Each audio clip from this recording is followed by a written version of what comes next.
जो असदुद्दीन ओवैसी को ये माना जाता है कि ये बोला भी जाता है कि लगातार वो सरकार को एक्सपोज करते हैं। चलिए ठीक है, आप सरकार को एक्सपोज करिए, बट असदुद्दीन ओवैसी भी इस मुद्दे पर इतना यूनिटी दिखी उनका, सरकार का इतना समर्थन दिखाई दिया उनके साथ, सरकार पूरी थी और सरकार के साथ वो थे। लेकिन विपक्ष है कि राहुल गांधी हैं या और समाजवादी पार्टी के नेता हों, वो लगातार प्रश्न चिन्ह उठा रहे हैं। देखिए, उनका वही काम है। असदुद्दीन ओवैसी ने पहलगाम में आतंकी हमले के बाद जो अपना रवैया अपनाया है और जो उन्होंने बयान दिया है, उस बयान का मैं समर्थन करता हूं। लेकिन मैं यह भी कहता हूं कि सिर्फ कुछ 4-5 बयान दे देने से आप पूर्ण रूप से देश के हीरो नहीं बन जाएंगे। ये देशभक्ति आपके अंदर परमानेंट रहनी चाहिए। समझ रहे हमारी बात को? आपने यदि पाकिस्तान मुर्दाबाद बोला और भारत जिंदाबाद बोला, उसका स्वागत है, लेकिन पहलगाम हमले के बाद हमारे भारत में जो लोग पाकिस्तान का विरोध कर रहे थे, जो प्रोटेस्ट कर रहे थे और जो सड़क पे पाकिस्तान के झंडे रख करके और उस पे चलने का जो है, सड़क पे झंडे रख दिए और उस पे कुछ लोग चल रहे थे और कुछ लोगों के लिए कि इस पे चल गो, इसका अपमान करो, पाकिस्तान मुर्दाबाद करो।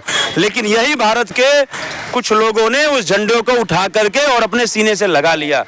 तो असदुद्दीन ओवैसी को ऐसा नहीं है कि ये वीडियो दिखी नहीं होगी, उनको भी ये वीडियो दिखी होगी। तो देश के प्रति इतना ही पूर्ण समर्पण का भाव था। तो मैं ये नहीं कह रहा हूं कि भाव नहीं है, ये जो इन्होंने किया ये सराहनीय है, इसके लिए मैं उनको सैल्यूट करता हूं। लेकिन आपको, जैसे आपने कहा पाकिस्तान मुर्दाबाद, वैसे आपको यह भी कहना चाहिए कि भारत में हो रहे प्रोटेस्ट के दौरान जो लोग सड़क से उठा करके पाकिस्तानी झंडे को अपने सीने से लगा रहे हैं, वो सारे मुर्दाबाद, वो सारे मुर्दाबाद। जो राम का अपमान करते हैं वो सारे मुर्दाबाद।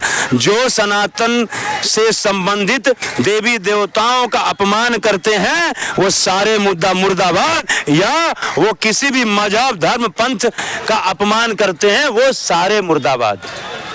ये भी बोलना चाहिए था, बिल्कुल ये भी बोलना चाहिए था कि यदि मेरे भाई ने ये कहा है कि 15 मिनट के लिए पुलिस हटा दो तो हम दिखा देंगे हमारी ताकत क्या है, ये भी गलत है, ये देश विरोधी बयान है। यदि आप प्रत्यक्ष रूप से नहीं कह सकते हो कि मेरे भाई ने गलत किया, तो जैसे मैंने कहा अप्रत्यक्ष रूप से तो कह सकते हो।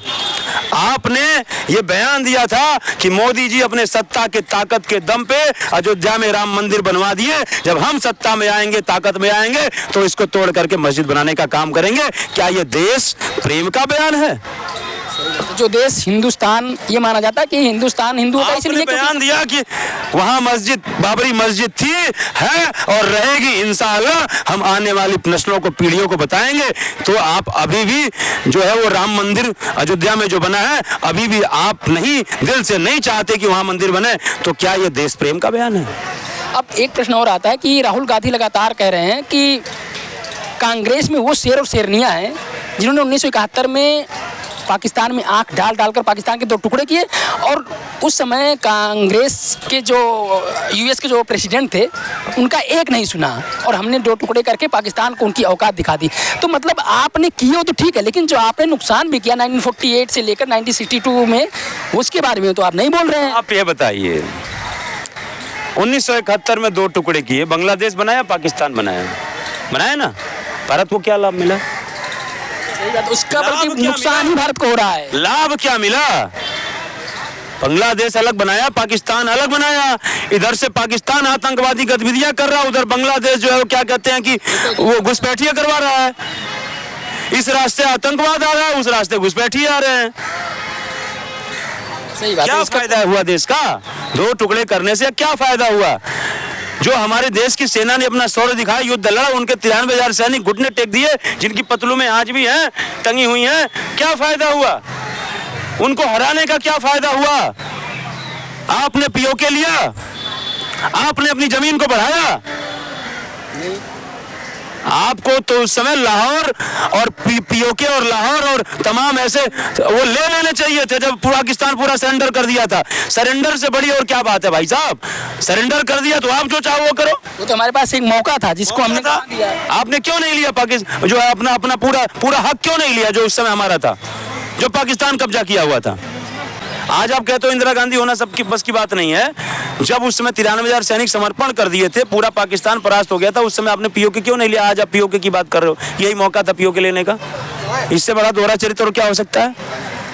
इसका मतलब यह शो करता है कि आपने जो कुछ नहीं किया देश के लिए, सकारात्मक, नकारात्मक नहीं, जो देश के भले के लिए आपने नहीं किया, वो आप भारतीय जनता पार्टी की सरकार से ही उम्मीद करते हो। आज आप कह रहे हो कि यही मौका था पीए के लेने का, इसका मतलब आपकी उम्मीद भारतीय जनता पार्टी से ही है। बिल्कुल, और ये होना भी चाहिए। देश की उम्मीद भारतीय जनता पार्टी और सरकार से होनी चाहिए, क्योंकि सरकार उस तरीके के काम लगातार करती आ रही है। अब वैसे आप एक बड़े साहित्यकार हैं, तो यदि विपक्षी नेताओं को और राहुल गांधी को डिस्क्राइब करना हो अपने साहित्य के माध्यम से, तो आप कैसे डिस्क्राइब करेंगे उसको? देखिए, ऐसा है, अब लोकतंत्र बा ये भारत में, अब लोकतंत्र बा ये भारत में, सत्ता न केहू के बपौती है, और जे संभाल न पावे विरासत के, वो पुत्र ना हो के पनौती है, वो पुत्र ना हो के पनौती है। इससे बड़ा और कोई संज्ञा नहीं दी जा सकती। अब तो ये सही है कि भाई अगर आप अपने ही देश की खाते हैं और अपने ही देश की विरोध करते हैं, और आपके झंडे डंडे पाकिस्तान यानी हमारे दूसरे देश में बढ़े। कह देना चाहता हूँ कि जो नया मुल्ला होता है ना, वो प्याज ज्यादा खाता है। नया मुल्ला जो होता है प्याज ज्यादा खाता है, लेकिन ये जो गैर मुल्ला है, ये उससे भी ज्यादा प्याज खा रहा है। तो उससे भी ज्यादा प्याज खा रहा है, तो उगलेगा क्या? ऐसे ही उल्टे सीधे बयान ही उगलेगा, और इससे ज्यादा उम्मीद नहीं की जा सकती।